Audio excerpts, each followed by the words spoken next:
네, 오늘 말씀은 욥기 14장 1절에서 12절까지의 말씀입니다. 저와 여러분이 교독하시도록 하겠습니다. 여자가 낳은 사람은 사는 날이 얼마 되지 않고 고난으로 가득해 꽃처럼 피어났다 시들어버리고 그림자처럼 덧없이 사라지는데 주께서 그런 사람을 눈여겨 보시겠습니까? 주께서 나를 데려가 심판하시겠습니까? 누가 더러운 것 가운데 깨끗한 것을 낼 수 있겠습니까? 아무도 할 수 없습니다. 사람이 사는 날이 정해져 있고 그 달수가 주께 있는 것을 보면 주께서 사람이 넘을 수 없는 한계를 정해 주신 것입니다. 그러니 그가 쉴 수 있도록 눈을 떼 주십시오. 그가 일꾼처럼 그날을 채울 때까지 말입니다. 나무는 베일지라도 다시 싹이 돋고 부드러운 가지가 또 나오리라는 희망이 있습니다. 땅 속에서 그 뿌리가 늙고 그 밑동이 흙 속에서 죽는다 해도 물기운이 있으면 그 싹이 돋아나고 새로 심은 듯이 가지가 나옵니다. 그러나 사람은 죽으면 사라집니다. 참으로 사람이 숨을 거두면 온데간데 없이 사라집니다. 바다에서 물이 사라지고 강이 잦아들어 바짝 마르게 되는 것 같이 사람도 한번 누우면 일어나지 못합니다. 하늘이 사라질 때까지 일어나지 못하고 그 잠에서 깨어나지 못합니다. 오늘 본문 14장은 전장 13장 하반부와 마찬가지로 욥이 하나님께 탄원하며 기도하는 내용이 담겨져 있습니다. 욥은 기도하면서 하나님께 두 가지를 부탁하고 있죠. 한 가지는 하나님, 좀 제게서 멀어지시옵소서, 손을 대지 말아주시옵소서, 나를 두렵게 하지 말아주시옵소서라고 요청한 것과 다른 하나는 숨지 마시고 나타나셔서 하나님께 내가 말 좀 할 수 있게 해주십시오라고 한 것입니다. 자신에게 죄가 있거나 하나님께 반역한 일이 있으면 책망을 받겠으니까 뭐라도 말씀을 해달라는 것이죠. 지금 욥은 하나님께 제발 자신을 내버려 달라는 요청을 하면서도 반대로 제발 자신을 위해서 나타나 달라는 요청을 동시에 하고 있는 것입니다. 욥은 자신을 이렇게 만든 하나님의 손이 두렵고 원망스러우면서도 지금 자신이 당하는 고통을 끝낼 수 있으며 이 상황을 해결하실 수 있는 분은 오직 하나님뿐임을 알기에 어쩌면 전혀 상반된 이 두 가지 요구를 하나님께 들어달라고 요청하고 있는 것입니다. 어쩌면 우리의 삶 또한 욥이 내비쳤던 이 두 가지 마음이 공존하고 있는지도 모르겠습니다. 하나님께서 허락하시는 고난이 두려워서 하나님의 손을 피하고 싶은 마음이 있는 반면에 어쩔 수 없이 겪어야 할 고난 속에서도 신실하게 붙들어 주시기 원하는 그 하나님의 손을 기대하는 마음이 우리 마음 가운데 섞여서 나타난다는 것이죠. 모든 사람이 나름의 인생의 계획을 가지고 살아가며 굴곡 없이 평탄한 삶을 원하지만 문제는 고난이 예고하지 않고 찾아온다는 것이죠. 고난 앞에서 인간은 비로소 인생의 덧없음을 깨닫게 됩니다. 결국에는 인생의 덧없음을 깨닫고 나서야 하나님을 찾게 된다는 사실이죠. 그래서 전도서 저자도 전도서 12장 1절에 너는 청년의 때에 너의 창조주를 기억하라 라고 말합니다. 여기서 청년의 때란 인간의 인생의 가장 황금기로서 그 혈기왕성한 시기죠. 무엇이든지 해보고자 하는 그런 의지가 충만한 때를 말합니다. 그러니까 전도서 저자는 산전수전 다 겪고 인생 무상을 느끼기 전에 창조주 하나님을 기억하라고 그렇게 말한 것이죠. 오늘 본문의 욥 또한 오늘 본문 2절과 본문 1절과 2절에 한 사람의 인생이 얼마나 허무한가를 지금 말하고 있습니다. 본문 1절과 2절을 제가 한번 읽겠습니다. 여자가 낳은 사람은 사는 날이 얼마 되지 않고 고난으로 가득해 꽃처럼 피어났다 시들어버리고 그림자처럼 덧없이 사라지는데, 꽃이 피었다가 지는 것처럼 찰나 같은 짧은 인생에 고난만 가득하다는 것이죠. 아마도 욥이 이 이야기를 할 때 한숨을 푹푹 내쉬면서 한탄하면서 하나님께 탄원했던 것 같습니다. 하나님 들으라고도 말했겠지만 스스로 생각해도 자신의 신세가 기가 막혔겠죠. 그런 자신이 가여워서라도 이렇게 한숨을 푹푹 내쉬면서 말했을 것 같습니다. 욥이 이렇게 말하는 이유는 이러한 한낱 보잘것없는 한 사람의 인생을 하나님께서 뭐가 아쉬워서 매의 눈으로 관찰하시고 그 모든 행위를 칼같이 심판하시냐는 것입니다. 그리고는 본문 4절에 이렇게 말합니다. 4절을 제가 읽겠습니다. 누가 더러운 것 가운데 깨끗한 것을 낼 수 있겠습니까? 아무도 할 수 없습니다. 아무도 깨끗하지 않고 하나님처럼 완전하지 않은데 그러한 사실을 누구보다도 잘 아시는 분께서 어째서 한낱 인간의 죄를 들춰내시려고 하고 심판하시려고 하냐고 욥은 지금 하나님께 따지고 있는 중입니다.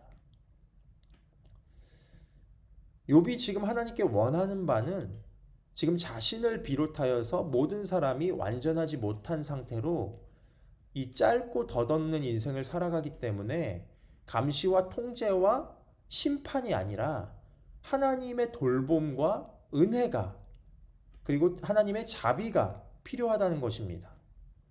그러나 이러한 욥의 바람대로 하나님께서 일하시지 않고 어째서 하나님은 그렇게 일하시지 않냐며 하나님께 따지고 있는 것이죠.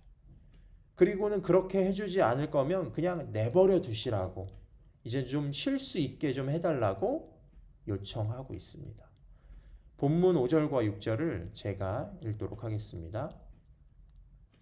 사람이 사는 날이 정해져 있고 그 달수가 주께 있는 것을 보면 주께서 사람이 넘을 수 없는 한계를 정해주신 것입니다. 그러니 그가 쉴 수 있도록 눈을 떼주십시오. 그가 일꾼처럼 그날을 채울 때까지 말입니다. 사람은 누구나 사는 날이 정해져 있고 한계가 있듯이 자신도 그렇게 될 것이기 때문에 자신의 생이 다하기 전까지 쉴 수 있게만 해달라고 지금 하나님께 요청하고 있습니다. 이 요청에서 본인이 쉬게 해달라면서 붙인 전제 조건이 무엇입니까? 나에게서 눈을 떼달라는 것이죠. 나에게서 하나님 눈 좀 떼어 주십시오. 나를 보지 말아 주십시오. 라고 요청하고 있는 것이죠. 자신의 삶으로부터 하나님이 떠나가셔야 그제서야 내가 쉴 수 있을 것이라고 그렇게 말하는 것입니다. 오늘 본문을 묵상하면서 욥의 마음이 조금이나마 공감이 되었습니다. 저 또한 가끔 하나님이 부담스럽게 느껴질 때가 있었습니다.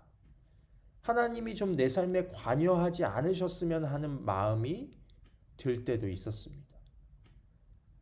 철저히 나의 간구가 외면당하고 있는 것 같고 하나님께서 내 삶을 이해되지 않고 납득되지 않는 방향으로 몰아가시는 것 같을 때 좀 하나님 저를 좀 내버려 두시면 안 됩니까? 라는 그런 생각이 들기도 했습니다. 그런 상황에서는 기도가 잘 되지 않죠. 원망의 마음밖에 남지 않습니다. 하나님께 도대체 어쩌라고요? 라고 항변하기도 합니다. 이상하리만큼 하나님께서 이 상황을 즐기기라도 하시듯 몰아가실 때가 있다는 것입니다. 그러한 상황이 되면 하나님께서 더 이상 내 삶에 관여하지 않으셨으면 하는 마음이 들기도 합니다. 그러나 그 시간들을 통과하고 그 시간이 지나서 당시 그 상황을 돌아보면 정말로 내 삶에 하나님이 관여하지 않으셨더라면 어떻게 됐을까 생각해 보면 참으로 그런 가정만 해봐도 하나님께서 내 삶에 관여하지 않으셨으면 어떻게 됐을까라는 가정만 해봐도 참으로 끔찍한 생각이 듭니다. 때로는 하나님이 부담스럽게 느껴지다가도 그러나 여전히 하나님은 나를 버리지 않을 것이라는 바람과 기대가 있기 때문에 오늘을 살 수 있는 게 아닐까라는 생각을 합니다.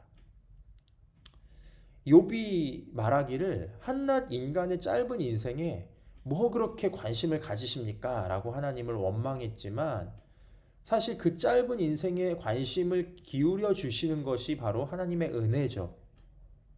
버림받아도 할 말 없는 인생에 손을 뻗어 주셔서 기어이 하나님의 방법으로 회복시키는 그 은혜가 지금도 우리 가운데 나타나고 있다는 사실입니다. 하나님은 지금 욥이 원망하고 이제 자기를 놔달라고 큰 소리 칠 때도 그를 끝까지 붙들고 계셨습니다.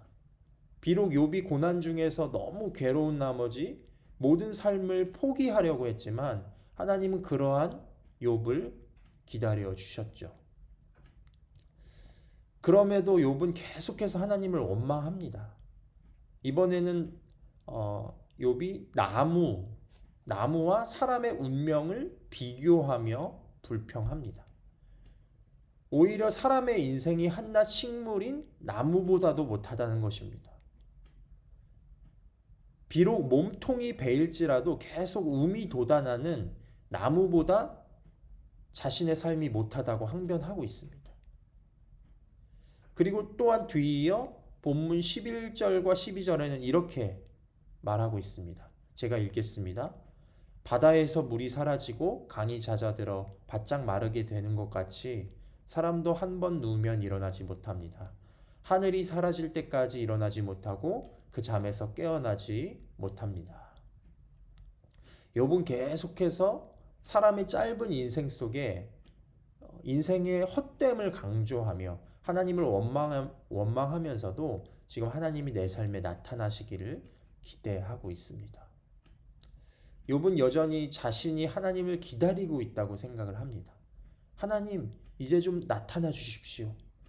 하나님, 이제 오랫동안 기다렸습니다. 오래 참았습니다. 이젠 더 이상 기다릴 수 없습니다. 이젠 더 이상 못 참겠습니다. 내 삶에 나타나 주십시오. 이렇게 지금 말하고 있는지도 모르겠습니다. 욥은 언제 하나님께서 나에게 나타나셔서 지금까지 자신에게 일어난 모든 일을 납득시켜 주실까? 지금 그 하나님의 대답을 기다리고 있는지도 모르겠습니다.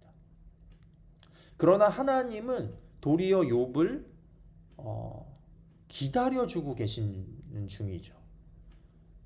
욥이 그동안 지금까지 어떻게 했습니까? 하나님에 대한 모든 것들을 부정하고 저주했습니다. 자신의 이전의 삶을 부정할 뿐만 아니라 자신의 출생과 하나님께서 자신에게 하신 모든 일들을 저주하고 부인했죠. 급기야 하나님께서 자신에게서 떠나주시기를 요청합니다. 하나님께서는 욥을 기다려주시고 이 원망하는 소리를 다 들어주신 것이죠. 하나님께서 욥의 신음을 다 듣고 계신 것입니다. 하나님은 욥을 참아주셨습니다. 다 기다려주셨습니다. 욥 자신 안에 모든 속 안에 있는 것들 끄집어낼 때까지 기다려주신 것입니다. 하나님도 욥을 보면서 얼마나 아프셨겠습니까? 욥이 원망할 때 하나님의 마음이 얼마나 찢어지셨을까요? 하나님도 욥을 사랑하셨기 때문에 이 상황을, 이 고난을 빨리 끝내주시고 싶어 하셨을 것입니다. 그러나 하나님은 욥이 하나님을 더 깊이 알게 되기를 원하셨죠. 이제 귀로만 듣는 신앙에서 눈으로 보는 신앙으로 바뀌길, 변화하길 원하셨습니다. 그렇기 때문에 하나님께서는 오래 참으사 욥을 기다려 주셨다는 것입니다. 여러분, 우리는 이 고통스러운 세상이 왜 빨리 끝나지 않는가? 하나님은 왜 심판의 날을 연기하시는가? 라고 하면서 불평하기도 합니다. 그러나 우리가 오해하고 있는 것이 있습니다. 왜 우리가 불평하냐면 하나님을 내가 기다리고 있다고 생각하기 때문입니다. 내가 오래 참고 있다고 생각하기 때문입니다. 그렇지 않습니다. 사실은 내가 기다리는 것이 아니라 하나님께서 우리를 기다리고 계시다는 사실입니다. 베드로후서 3장 8절과 9절을 제가 개역 개정 버전으로 읽도록 하겠습니다. 사랑하는 자들아, 주께는 하루가 1000년 같고 1000년이 하루 같다는 이 한 가지를 잊지 말라. 주의 약속은 어떤 이들이 더디다고 생각하는 것 같이 더딘 것이 아니라 오직 주께서는 너희를 대하여 오래 참으사 아무도 멸망하지 아니하고 다 회개하기에 이르기를 원하시느니라. 아멘. 주님의 시간표는 나의 시간표와 다릅니다. 어떤 사람이 생각하기를 주님이 더디 오신다고 생각하겠지만 그것은 더디 오시는 것이 아니라 오히려 주님이 우리를 참고 계시다는 사실입니다. 아직 우리가 회개하지 않았기 때문에 주님께서는 우리를 오래 참고 기다리고 계시다고 하십니다. 사실 하나님께서는 여전히 오래 참으사 우리에게 기회를 주고 계시다는 것이죠. 여러분, 하나님은 우리가 당하는 고난을 모른 채 하시는 분이 아닙니다. 오히려 그 고통 중에 계셔서 한시도 우리를 눈에서 떨어뜨리지 않는 분이십니다. 그리고 우리도 또한 마찬가지로 욥처럼 그렇게 원망하기도 합니다. 하나님 왜 이런 시간들을 나에게 허락하십니까? 라고 하면서 욥처럼 원망할 때도 있습니다.